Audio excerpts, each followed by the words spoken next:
ខួបលើកទី215ឆ្នាំរបស់ពុយសូប្រិមត្តអរគ្នាឥឡូវនេះយើងកំពុងតែនៅផ្សារទំនើបពីអមមកភ្នំពេញដើម្បីធ្វើការចូលរួមជាមួយកម្មវិធីហើយនៅពេលបន្តិចទៀតនេះខាងពុយសូកម្ពុជាគាត់ក៏ធ្វើការចាប់ឆ្នោតជាមួយនឹងរង្វាន់ធំគឺ iPhone 17 Pro Max សម្រាប់អតិថិជនដែលគាត់បានធ្វើការតេស្តត្រាយជាមួយរថយន្តពុយសូ408ហើយបើសិនជាអតិថិជនរូបណាដែលគាត់ខកខានក្នុងការទទួលបានជាមួយនឹងឱកាសឈ្នះជាមួយរង្វាន់មួយនេះពុំទាន់ទៅណាប្រិមត្តអរគ្នាពីព្រោះតែក្រុមហ៊ុនពុយសូកម្ពុជាក៏នឹងធ្វើការនាំយកជាមួយនឹងរថយន្ត model ថ្មីមួយទៀតគឺពុយសូ3008ដែលជារថយន្ត SUV ចំនួនថ្មីនឹងធ្វើការផ្លាស់ប្ដូររូបរាងស្ទើរតែទាំងស្រុងតែម្ដងអញ្ចឹងឥឡូវនេះយើងទៅទស្សនាជាមួយនឹង event ទាំងអស់គ្នា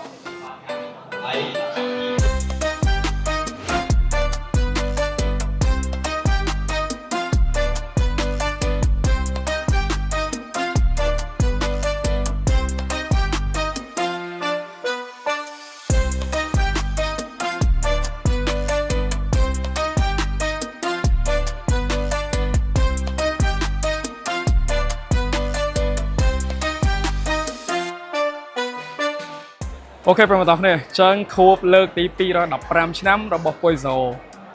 ប្រិមត្តប្រហែលជាឆ្ងល់ថាខួបលើកទី215ឆ្នាំនោះគឺជាអី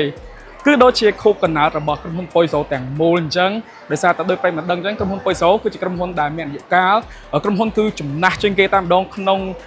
ចំណោម automotive បានន័យថា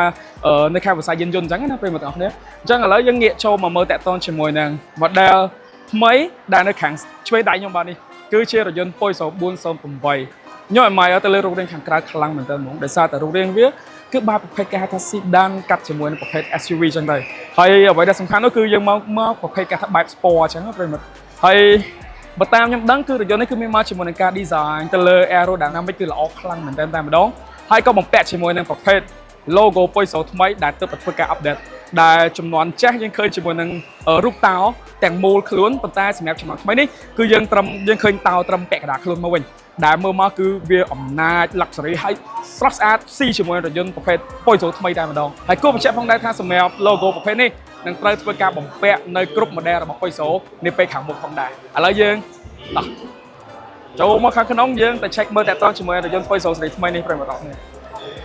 គឺខុសស្អាតខ្លាំងមែនទែនតែម្ដងហើយបើនិយាយតាក់ទងជាមួយនឹង performance វិញក៏ល្អផងដែរដោយរថយន្តនេះគឺប្រើប្រាស់ជាមួយប្រភេទ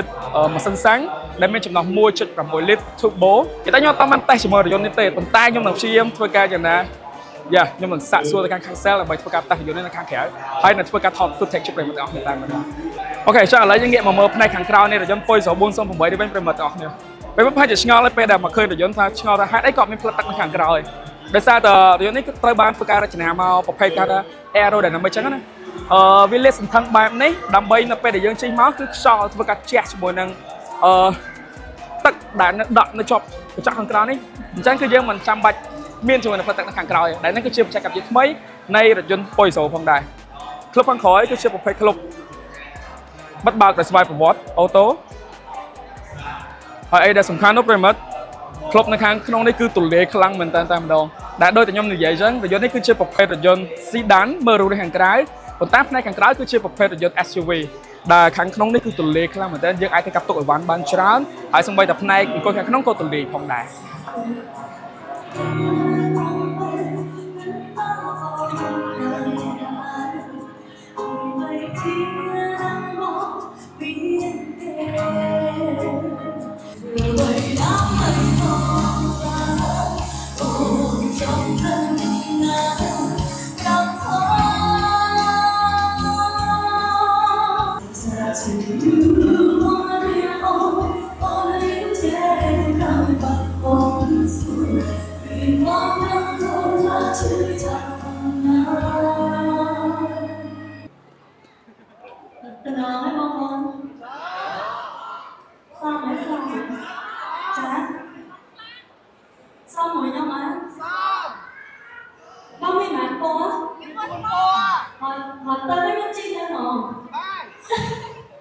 អូខេប្រិមត្តអរគ្នាអញ្ចឹងនេះគឺជាសកម្មភាពទាំងស្រុងបន្ទាប់ពីបានធ្វើការចូលរួមជាមួយនឹងកម្មវិធី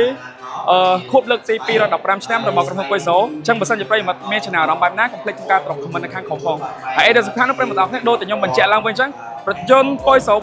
3008នឹងមកដល់ប្រទេសកម្ពុជារបស់យើងក្នុងពេលឆាប់ៗនេះហើយអញ្ចឹងកុំភ្លេចធ្វើការកក់ទាំងអស់គ្នាពីព្រោះថាតម្លៃត្រឹមតែ$399ទេហើយនៅពេលដែលយកពេញចិត្តជាមួយរថយន្តពេលដែលរថយន្តមកដល់យើងអាចធ្វើការយកជាមួយទឹកប្រាក់មកវិញបានទៀតហើយនៅពេលដែលយើងកក់ជាមួយរថយន្តយើងក៏មានឱកាសក្នុងការឈ្នះជាមួយរង្វាន់ iPhone 17 Pro Max ដូចជាមួយនឹងពេលដែលយើងតេស្តត្រយសម្រាប់រថយន្ត408បាទជិះពីខ្ញុំបាទសាម៉ាត់អរគុណអ្នកនរគ្នាជួបគ្នានៅវីដេអូក្រោយបាយបាយ